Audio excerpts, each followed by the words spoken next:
간밤에 나온 소식 가운데 가장 눈길이 가는 것은 22의 통화정책회의가 아니었나 싶습니다. 예상을 했던 것처럼 금리에 대해서 변동 사항은 없었지만 이것이 끝나고 가진 마리오 드라기 22 총재 기자회견에서 추가 양적 완화의 가능성에 대해서 언급을 하면서 유럽 증시 같은 경우에는 일제히 큰 폭으로 올랐습니다. 미국도 이에 긍정적인 영향을 받으면서 장 초반에는 비교적 큰 폭의 오름세를 유지를 했는데 이것을 유지를 하지 못하면서 결국에는 혼조세로 거래를 마쳤습니다. 미국 투자자 같은 경우에는 발표된 경제 지표도 좋았지만 아무래도 기다리는 것이 있기 때문에 지금 신규로 롱 포지션, 그러니까 매수를 하면서 이것을 가져가기에는 부담이 있었겠죠. 바로 고용 지표를 기다리고 있기 때문입니다. FOMC 회의에서 기준금리를 인상할 것인가 말 것인가의 중요한 기준이 되는 고용 지표 발표가 주말이 있기 때문에, 그리고 또 미국 같은 경우에는 물론 금요일장도 열리지만 또 월요일장 같은 경우에는 휴장이기 때문에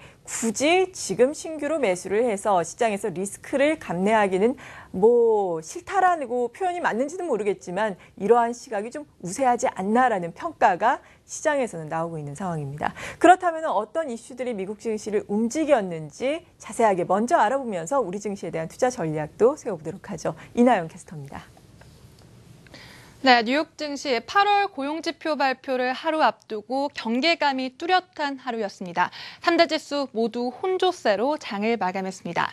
다우지수가 보합권에서 마감되면서 16,374레벨대를 기록했고요. 나스닥 지수가 나홀로 하락 마감했습니다. 0.35% 내림세를 보였고요. S&P 500 지수 역시 강보합권에서 마감되면서 1,951레벨대에서 장을 마감했습니다. 다음 하루 동안 흐름 짚어드리겠습니다. 장 초반의 상승분을 거의 지켜내지 못하면서 저점 부근에서 장을 마감했습니다. 먼저 장 초반에는 호재가 가득했습니다. 특히 선물지수부터 튀어오르면서 시작을 했는데요. 중국 증시가 전승절로 이틀간 휴장에 돌입하면서 일본 니케이 지수를 비롯한 아시아 증시가 일제히 반등세를 보였다는 점 역시나 훈풍으로 작용을 했고요. 무엇보다 오늘 가장 큰 재료로 작용한 바로 이시비 마리오 드라기 총재의 발언이 있었습니다.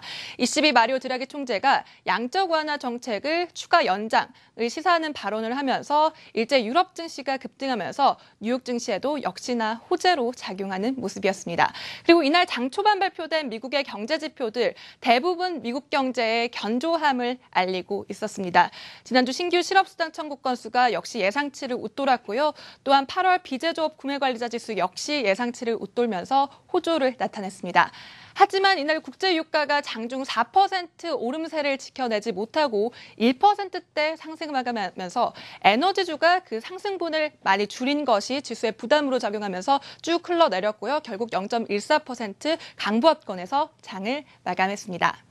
이제 8월 고용지표 발표가 하루 앞으로 다가왔습니다. 하지만 이 8월 고용지표에 보다 유의해야 할 점이 있다고 하는데요. 블룸버그 기사를 통해서 확인해 보겠습니다.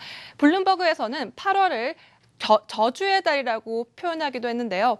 먼저 비농업 부문 신규 취업자 수가 예상치가 22만 명으로 집계가 되고 있습니다. 하지만 늘 그 수정치가 크게 상향 조정된다는 점을 꼽았습니다. 즉 8월 비농업 부문 신규 취업자 수 지난 4년 동안 평균적으로 예상치보다 5만 명 정도 밑돌면서 늘 부진한 달이었다고 합니다. 하지만 나중에 수정치가 크게 상향된다고 하는데요. 즉 8월 고용지표 늘 처음엔 예상보다 낮게 나왔지만 그만큼 나중에 크게 상향 조정된다는 점, 블룸버그는 이를 기다린 자에게 복이 온다라는 표현을 쓰기도 했습니다. 또 마켓워치 쪽에서도 이 8월 고용지표가 부정확한 이유를 나름대로 분석해 놓았는데요. 여름 휴가철이라서 사람들이 모두 휴가를 떠나기 때문에 집계에 어려움을 겪는다는 것입니다. 따라서 지난 5년간 그 수정치가 평균 7.7만 명 추가적으로 추가됐다고 합니다. 이렇게 8월 고용지표 발표를 하루 앞두고 있습니다. 과연 9월 금리 인상에 제대로 된 명분을 실어줄지 아니면 그 반대가 될지 계속 주말 동안 지켜보셔야겠습니다. 네. 그리고 국제유가는 오름세를 보이다가 오름폭이 줄어들면서 에너지주 같은 경우에는 힘이 빠진 양상을 간밤에 보였는데 업종별 동향은 자세히 어땠습니까? 네, S&P 500 대부분 업종 이날 상승으로 마감했습니다. 네. 국제 유가가 1%대 상승하면서 역시 에너지주도 상승 마감했고요. 생필품주가 0.68% 가장 큰 오름세를 보였습니다. 이외에도 자재주, 전기가스주가 0.6%, 0.4%대의 오름세를 기록했고요. 한편 바이오주가 나홀로 하락했습니다. 0.7%대 하락세로 장을 마감했습니다.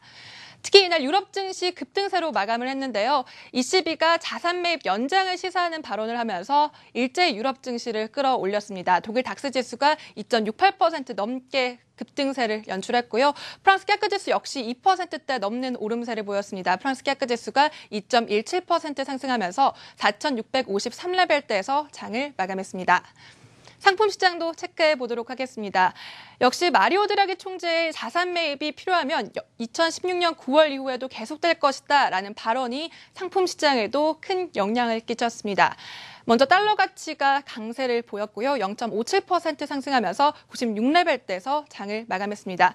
한편 유로화는 달러와 엔화에 대한 낙폭을 크게 확대하면서 이날 하락세로 마감했다는 점은 참고해 두시기 바랍니다. 그리고 국제유가가 이날 강세로 마감했습니다. ECB 부양책 기대감에 장중 4% 넘게 상승하기도 했고요. 결국 1%대 오름세를 보이면서 배럴당 46달러 선에서 장을 마감했습니다.